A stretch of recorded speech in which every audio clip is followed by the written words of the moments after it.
Good afternoon. Thank you for creating time for us. It is the 29th day in the month of January 2022. A section of political leaders continue to traverse the country. In Murang'a County, the former Prime Minister Raila Odinga is expected there this afternoon to lead the delegation on Azimio la Umoja. We have an able team on the ground and we'll be joining them shortly in this bulletin. Do interact with us on our social media platforms at KBC Channel 1 on Facebook, YouTube and Twitter. Now, we begin from the county of Murang'a. ODM leader Raila Odinga has taken his Azimio la Umoja crusade campaign to Murang'a County, where he is scheduled to address a major rally at Ihura Stadium in Murang'a town. The former premier, who has his eyes on the country's top seat, is expected to address an array of issues of interest to the people of Murang'a, which include how he hopes to boost the agricultural sector, which many of the residents depend on to eke a living. My colleague Beatrice Gatonye Ngetich has been in the county ahead of Raila's visit this afternoon, and she now joins us live for an update. Gatonye, good afternoon. Bring us up to speed with the latest developments from your end. This as we expect the former Premier Raila Odinga to visit the region this afternoon. Thank you, Irene Muchuma from the studio. I'm coming live to you from Ihura Stadium, where former Prime Minister Raila Odinga and the leader of ODM party and the leader of Azimio, who is expected to be coming here this afternoon to request and ask people of Murang'a County to support his bid of presidency come 9th August 2022. And just to tell you a bit about this county has 7 constituencies. They have Kagema, Mathioya, Keharo, Kegumo, Maragwa, Kandara, and Gatanga. And according to IEBC statistics 2019, this county has, by then, it had 126,000 voters. And as we know right now, the voting registration exercise is ongoing. These numbers are bound to change. And what I can tell you, from 10 a.m. this morning, Murang'a residents were streaming to this stadium to come and listen to what ODM leader or Azimio la Umoja leader has to say about what would interest them as they look forward to the 9th August general election. And what is happening right now, I'm told that Raila Odinga is almost making his way to the stadium, and hundreds of people or Murang'a residents have already made their way here. Over 100 political leaders have already arrived here, and KBC Channel 1 will be coming live to you to just bring you what will be going on here. But what I can say, Murang'a residents who support Azimio la Umoja, they have already come here in big numbers. Just wait and hear what their leader has to say as they look forward to the election come 9th August 2018. For now, what is going on? Local artists, they're also here in numbers. They're entertaining the people who have already arrived here. And we can just wait and see and hear what Odinga will be promising and bringing on the table for people of Murang'a. Back to you, to the studio, Irene Muchuma. Gatonye, continue enjoying the entertainment back in the county of Murang'a. This as we look forward for detailed information ahead of the rally in Murang'a County. This as former Prime Minister Raila Odinga is leading the Azimio la Umoja delegation to the county of Murang'a, few months to the August 9th general election. Still on politics, the Roots Party of Kenya leader Professor George Wajakoya has criticized the decision by Amani National Congress party leader Musalia Mudavadi to work with the Deputy President William Ruto ahead of the 2022 general election, terming their alliance as a political gimmick. Wajakoya, who hopes to become the country's 5th president, challenged his opponents to pave way for what he termed as his modern style of leadership. The Roots Party of Kenya leader Professor George Wajakoya has called for an audit of religious organizations, which he says are often used to clean dirty money from politicians. They are supposed to save the soul, not to corrupt the soul by getting ill-gotten wealth. For what purpose? Wajakoya, who hopes to vie for presidency in the August polls, insisted that he is the best candidate to lead the country and will not be derailed by alliances being forged by his opponents. Mudavadi has let Kenyans down by joining Ruto, and probably it's his own wish. I cannot choose for him. But secondly, the Azimio la Umoja leaders, they're the same. Raila Odinga is an epitome of politics in the country. I know him personally, I've worked with him, but it's high time he also led another group of direction to politics. It should not just be him all the time. We are also tired. That's why we have taken off and we are looking into anti-corruption. And Kitutu Church's South parliamentary aspirant James Onkangi is urging residents to make their vote count by electing visionary leaders whose track record is clear. Tunapaswa kusaidia wale ambao wanahitaji usaidizi.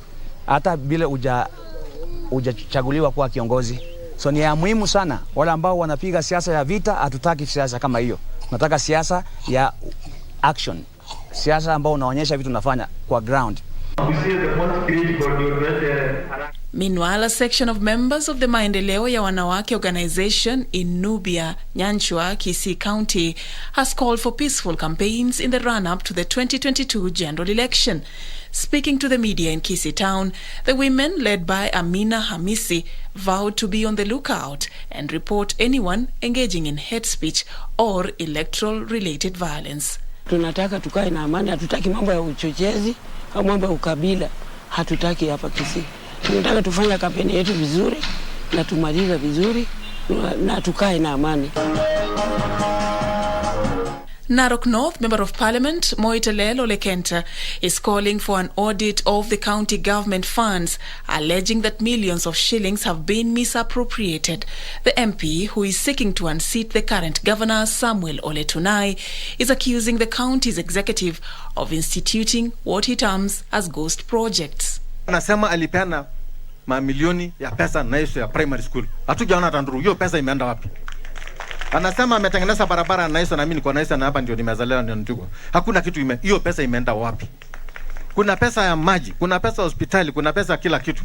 Na ile tunasema kama viongozi wa Masai, zile pesa ambazo zinatoka kwa serikali ya juu na zile zinatoka kwa county, ya county haifikii wananchi. For Lunchtime News, I'm Safin Achieng Ouma. Now, tension is high in Lamaiwe area of Baringo South constituency after armed bandits attacked, shooting 2 men who are hiding in the volatile region. Patrick Kimayo and James Ngetich, who sustained injuries following the attack, are now receiving treatment at the Baringo Referral Hospital in Kabarnet. This as according to Isaac Cheburet, a nurse at the Baringo Referral Hospital. The 2 patients are now in stable condition. This even as a section of leaders led by Mochongoi Ward MCA Kipruto Kimosop condemned the attack, asking the government to step up security in the region following a series of attacks in the area. James Ngetich sustained a gunshot wound on the left gastrocnemius muscles. Some of officials not so deep, but he is also in a stable condition. But the other guy is still bleeding, active bleeding. Patrick Kimayo is still bleeding, but they've stabilized him. Hawa wanyang'anyi wezi wa ng'ombe wenye wako na punduki na ufamisi ya kimapavu wamekuwa pale, tumelalamika. OCS ya Mochongoi na ACC ya Mochongoi wamejaribu kila wawezalo, lakini hawana nguvu ya kutosha. Tumetoa wito tangu wakati tulikuwa pale, tumetoa wito kwamba sile vifaru zenye siku kwa Kuki Kalman, sile vifaru venye zilipelekwa Laikipia siweze kuletwa, kwa sababu hawa nguvu ya OCS ya Mochongoi, ya police station ya Mochongoi haitawaweza. Nguvu ya officers wetu ya Baringo upande ya Mochongoi haitawaweza. Clean Mombasa community-based organization and environmental lobby group has faulted Mombasa County government for failing to close the VOK dump site in Nyali sub-county. The group declared the dump site as illegal and a health hazard to residents living around the area.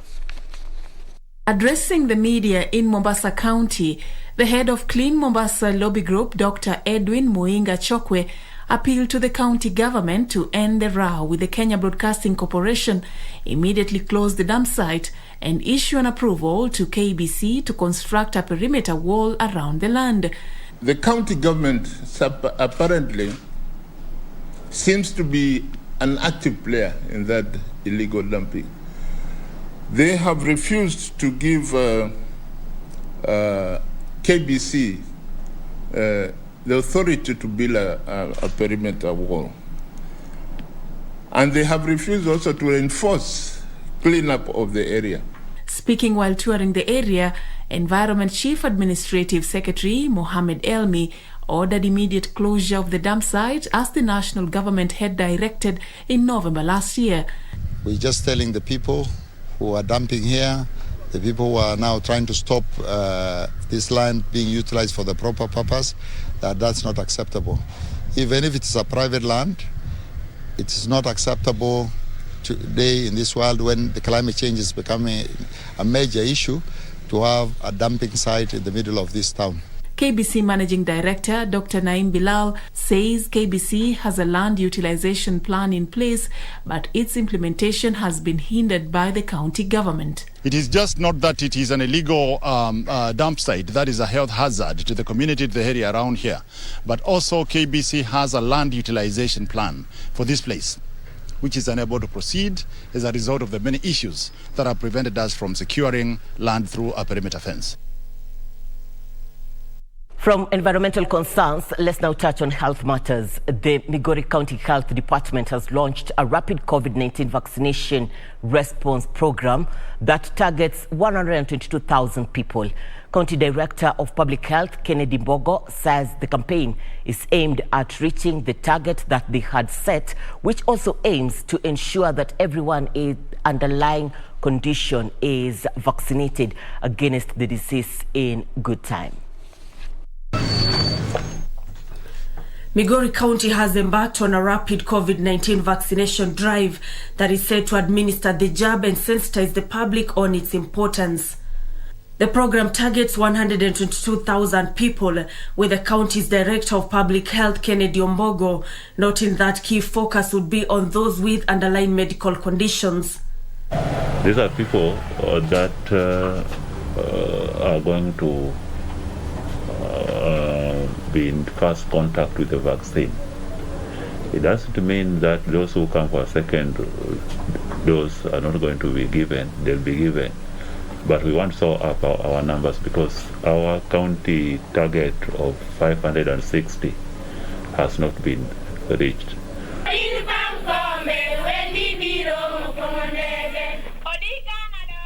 Mbogo saying that creating awareness on cancer and other non-communicable diseases should be carried on simultaneously with that of COVID-19. Migori has so far fully vaccinated 70,944 people against its target of 557,657.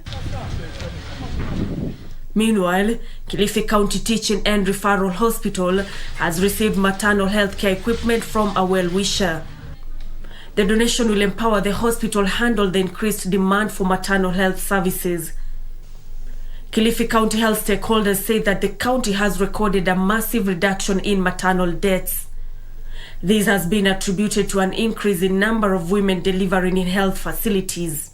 Mama wengi wanaopoteza maisha katika hili hazi za uzazi, ukiangalia mara nyingi unapata labda ni upungufu wa damu, ama walikuwa na hali zingine za kiafya ambazo hazikujulikana mapema. Kwa hivyo hapa sisi tuna kile kitengo tunaita critical care clinics, ambazo mama tunaweza kumjua mapema kabisa kwamba huyu katika hii safari asipopata usimamizi maalum atakuwa hatarini. Ombi langu tu ni kwa mama kule manyumbani ni kwamba tujifungue kwanza kwa hospitali, kwa sababu ukijifungua hospitali utaweza kuangaliwa zaidi. Ikiwa kuna lolote inaweza kujulikana na mapema. Delivery zile sisi tuko nayo kwa mwezi ni katikati ya 520 hadi 600 in average.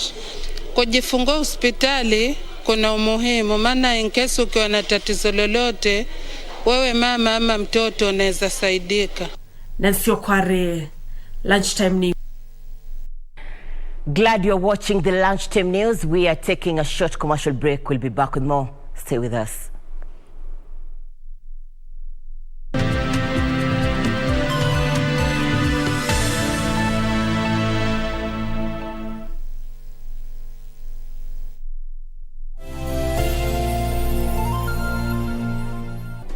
Do you have a news story to share with KBC? Get in touch swiftly on email news@kbc.co.ke or call 0723-892-654 or 0734-780-124.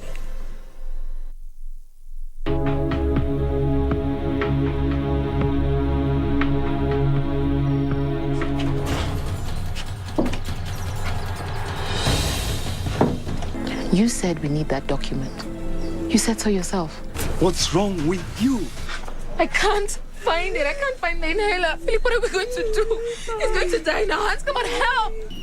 You can never be too careful. I don't know what to do. Tell me what to do. Do something! What something? I don't know anything. Do something. Can you do something? If anything happens to my son, even a bruise, I will never forgive you. I will never forgive you. But you went.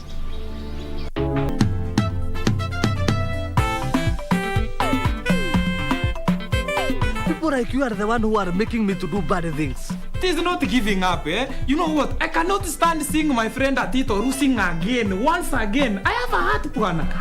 Hey, and now I get married. Julia, looks like it's Valentine's Day. Love is in the air. Kamene, the song categorically says, no man in Nazairan, no man in Nazairan. Na Saudi kama kondoo. Yes, Mr. Tisha. Kinyaji, yes. I've seen your teaching site, and I would really love to join.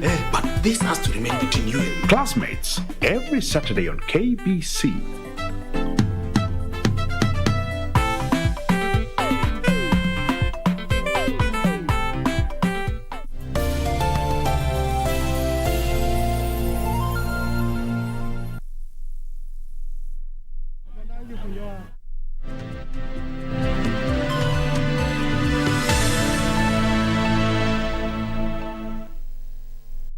Thank you for staying with us. You're watching the Lunchtime News. Othaya Member of Parliament Gishuki Mugambi has reiterated his commitment to improving education standards in the constituency. The legislator says his main objective is to oversee prudent utilization of the National Government Constituency Development Fund (KITI) to improve physical infrastructure in all boarding and day schools in the constituency to provide equal opportunity to all learners. Othaya Member of Parliament Gishuki Mugambi has attributed the improvement in academic performance in the 2020 and 2021 national examinations across schools in Othaya sub-county to focused leadership in the running of schools. When we took over leadership, we chose to invest heavily in education because we know education is the only way to empower our children. Mugambi further says that at least one day school in each ward in Othaya constituency has been turned into a center of excellence as part of his objective to improve quality of education in the area. Primary schools, we used to be number 7 out of 8 in the county. Today we are number 2 in the county. We improved our score, mean score, from 235. We are currently studying at 276 and rising. We believe it has helped so many kids to get into very good schools, high schools, and actually to be able to achieve their dreams. The lawmaker further claimed that the unique model in the sub-county, where the education sector is driven by alumni, has ensured the CDF kitty is put into proper use, including renovation of classrooms, building of modern toilets, installation of water harvesting equipment, and improvement of other infrastructure in all the 56 primary schools in the constituency. We knew that the environment of learning is so important if you really want good results. So we embarked on providing a conducive environment.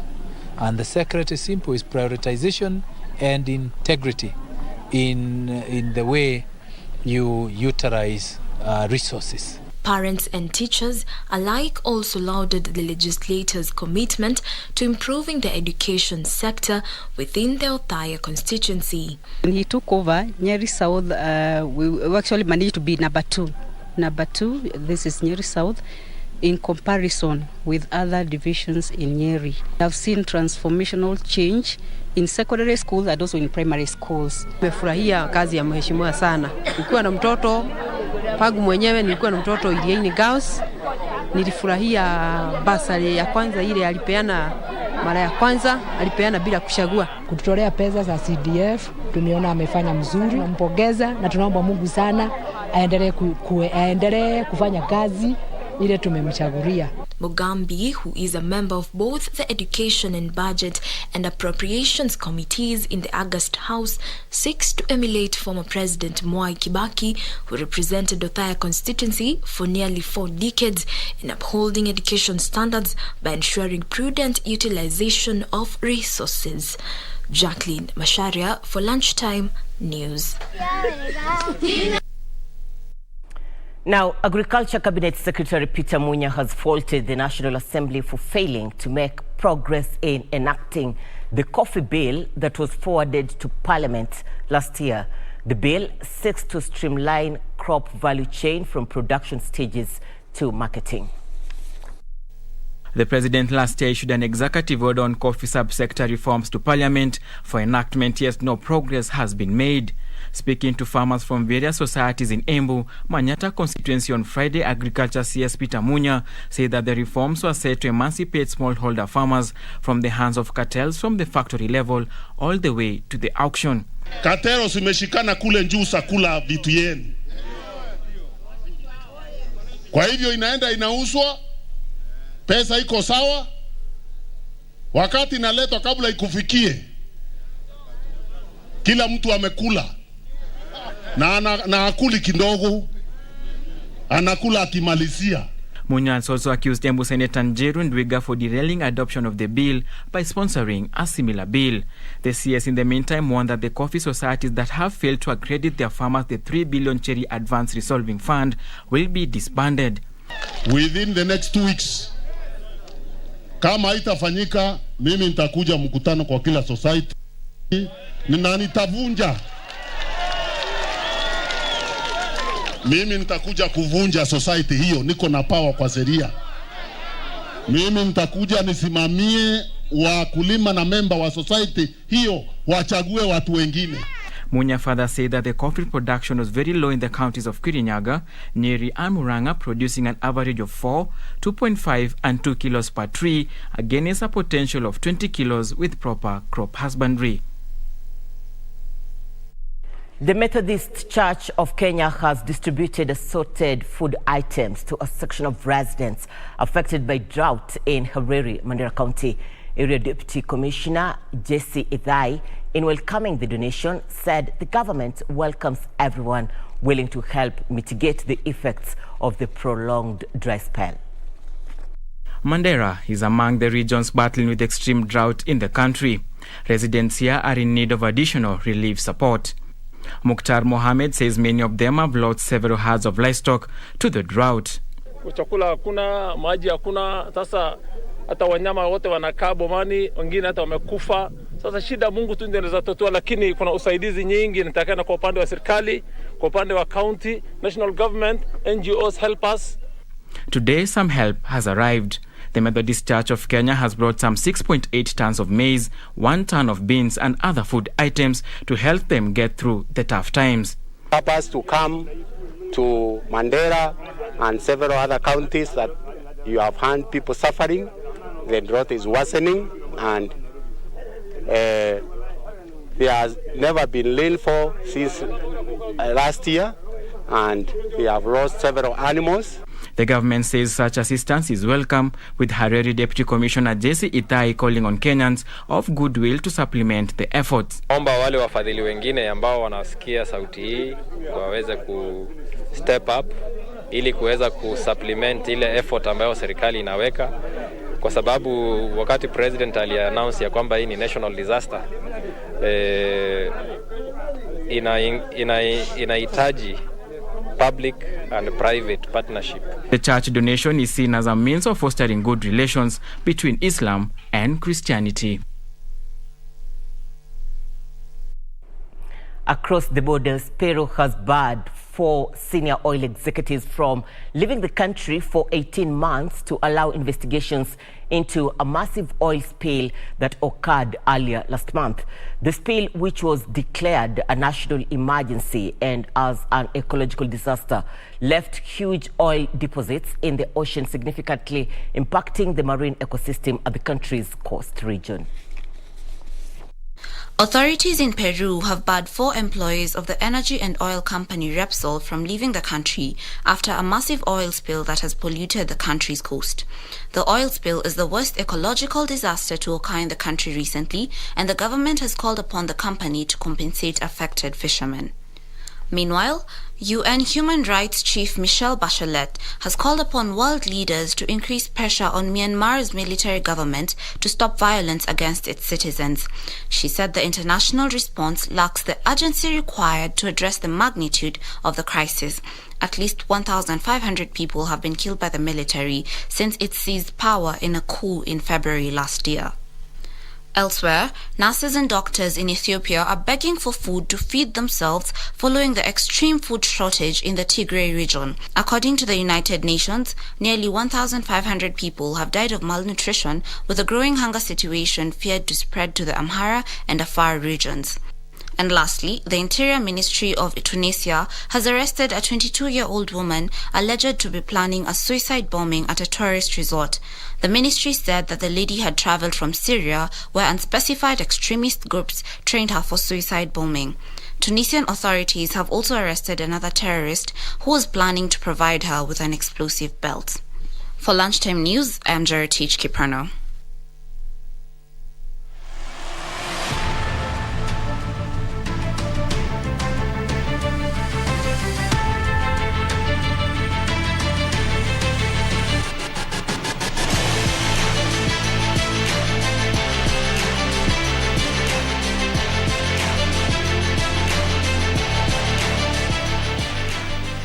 Thank you for staying with us. Let's now get to the fields. Sadio Mane has been declared fit for Senegal's Africa Cup of Nations quarter-final against Equatorial Guinea in Yaoundé tomorrow after scoring the opening goal. The Liverpool star clashed heads with the opposing goalkeeper.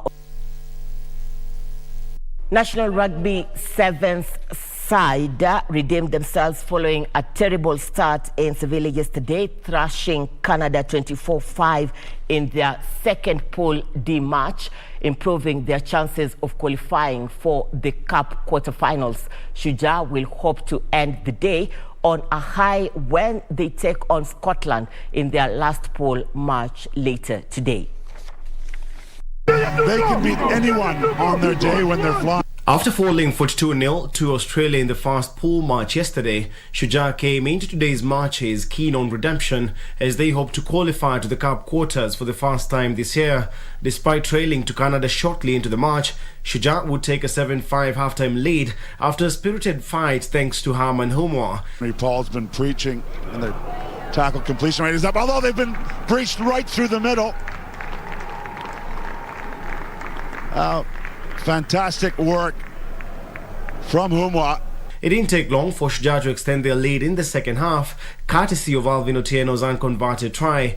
They've tested this Canadian defense, but only breached it once in the first half. Oh, and we talked about the power and the pace, the mix. And Alvin Otieno, unstoppable.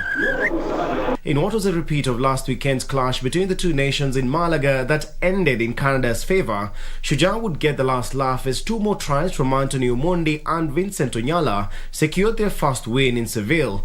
Hard in field goes Mwale. They're keeping the ball alive. This is good offloading. Humwa. And finally it comes back to Mwale. He's 2 meters out. There's options around.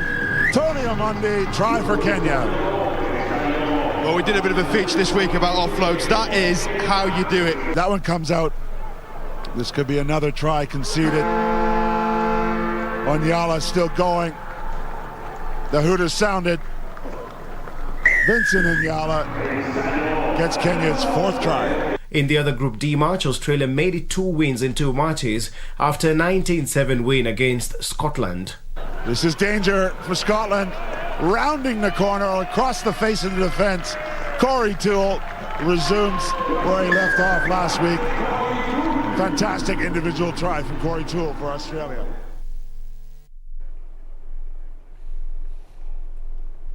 Well, earlier on, we linked with my colleague Beatrice Gatonyangetich, who is today with the Azimio La Umoja delegation in the county of Murang'a, where the former Prime Minister Raila Odinga is touring the region today. And the Premier is currently addressing the attendance at the rally. Let's listen in.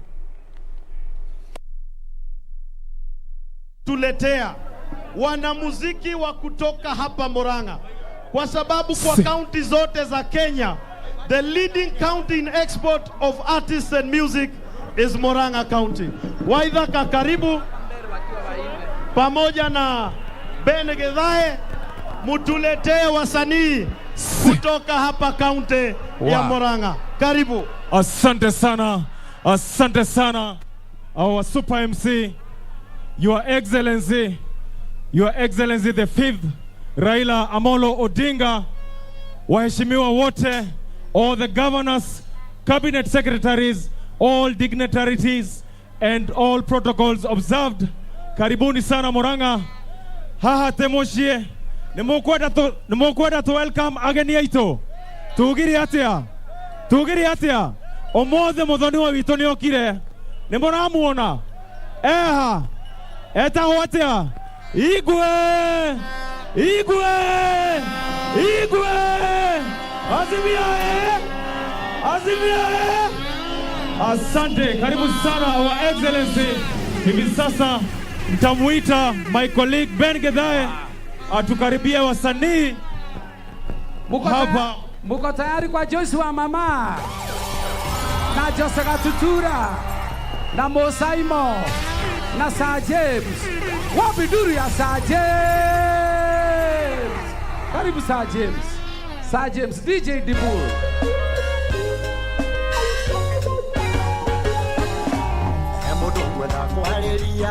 DJ.